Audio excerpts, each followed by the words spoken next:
میلو موم، میں نے بولا تھا نا آپ کو، اس لڑکے کا کوئی انتظام کر لے، دیکھ لے ایک ہی رات میں کیسے اس نے دونوں کو اپنے پیچھے لگایا ہے۔ میلو جلتے ہوئے منہ بنانے لگی۔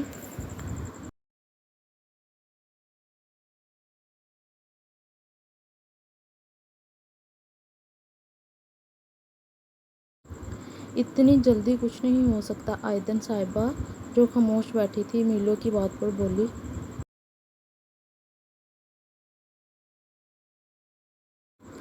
ٹھیک ہے، جب وہ جنگکوک اور بھابھی کو سب بتا دے گا پھر بیٹھی رہنا۔ میلو اپنی موم کو ڈرا رہی تھی۔